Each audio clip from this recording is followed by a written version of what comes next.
সুপ্রিয় শিক্ষার্থীরা, আশা করি তোমরা সবাই ভালো আছো। আল্লাহর রহমতে আমিও ভালো আছি। দেখো, তোমাদের মাঝে একটি প্রশ্ন নিয়ে হাজির হয়েছি। খুবই গুরুত্বপূর্ণ একটি কোশ্চেন। লেখা আছে, দুইটি সংখ্যার অন্তর 37, তাদের সমষ্টি অন্তরের 11 গুণ হলে সংখ্যা দুটি কত? যদি বলা আছে দুইটি সংখ্যার অন্তর, অন্তর মানে কি আমরা জানি, হ্যাঁ, অন্তর মানে হলো দুইটা সংখ্যার বিয়োগফল বা পার্থক্য। বলছে তাদের সমষ্টি, সমষ্টি মানে যোগফল, তাদের যোগফল কত? ওই অন্তরের, অন্তর যত 37, এই 37-এর কত? 11 গুণ। বলছে সংখ্যা দুটি কত? দেখো, এটা আমরা সমাধান করি।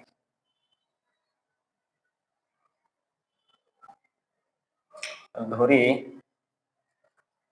একটি সংখ্যা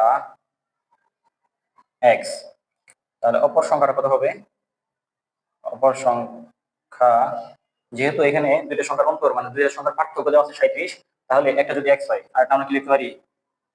এক্স প্লাস 37। কেন লিখতে পারি? দেখো, আমরা এখানে এক্স আর এখানে এক্স প্লাস 37, অবশ্যই এক্স প্লাস 37 বড়। দেখো, আমরা যদি এই এক্স প্লাস 37 এই সংখ্যাটা থেকে আমরা যদি এই এক্স বাদ দিয়ে দিই, তাহলে কি হচ্ছে? আর যদি এটা ব্রেকেট তুলে দেই, ব্রেকেট না দিই, তাহলে কি হয়? দেখো, এই এক্স এক্স কাটা যাবে, থাকবে কত? 37। তার মানে কি এই সংখ্যা দুইটার পার্থক্য কত? 37, বা অন্তর হলো 37। তাহলে যেহেতু অন্তরটা আছে 37, তাহলে আমি যদি একটা এক্স ধরি, তাহলে আমি অপরটা কি লিখতে পারবো? X plus 37। আশা করি বুঝতে পেরেছো।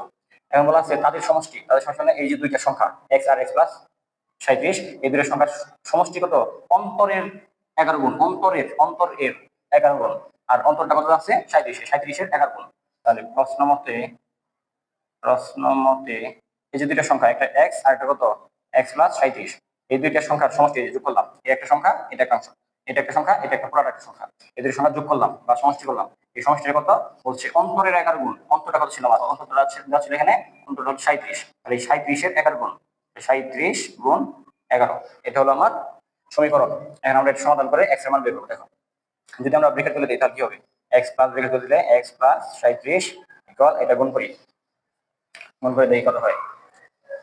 37, 11, 7 × 7, 3 × 3, 1 × 7, 3 × 3, তাহলে 7, 3, 10, 0 হাতে 1, 4, তাহলে 407। তাহলে এখানে আসতেছে 407। আচ্ছা, এক্স আর এক যোগ করে কত হয়? 2x। এই 37 প্লাসের পাশে কি হবে? মাইনাস, একবার করে দিচ্ছি, তাহলে মাইনাস 37। তাহলে 2x সমান বিয়োগ করি, 7 × 7 গেলে 0, এখানে মনে 51, 10 10 3 গেলে 7, 1 2 এখানে নিচে আসবে, তাহলে কত হবে? 3, 370। এখন দুইটা আছে এক্স এর সাথে কি অবস্থায়? গুণ অবস্থায়। যদি এক্স এর সাথে দুইটা গুণ অবস্থা থাকে, সমান চিহ্নের বাম পাশে গুণ অবস্থায়, ডান পাশে কি হবে? ভাগ হবে। তাহলে 370 ডিভাইডেড 2, ভাগ করো, 2 দিয়ে ভাগ করো, 3 যাবে কত? একবার, হাতে থাকবে 1, 1 আর 7 মিলে 17, 17 মধ্যে 2 যাবে, 8 2 16, 8 বার, হাতে থাকবে 1, 1 আর 0 মিলে কত? 10, 10 এর মধ্যে 2 যাবে 5 বার, কত হয়? 185। তার মানে কি একটি সংখ্যা, সুতরাং একটি সংখ্যা 185। তাহলে একটা সংখ্যা যদি আমার এই যে একটি সংখ্যা এক্স আর এক্স এর মান 185, তাহলে একটি সংখ্যা এক্স পেয়ে গেলাম, তাহলে অপর সংখ্যা কত? সুতরাং অপর সংখ্যাটা ছিল এক্স প্লাস 37। তাহলে এক্স এর মানটা বসে দিই আমরা এখানে। আচ্ছা, লিখে নিই, এক্স প্লাস 37, তাহলে এক্স এর মানটা কত?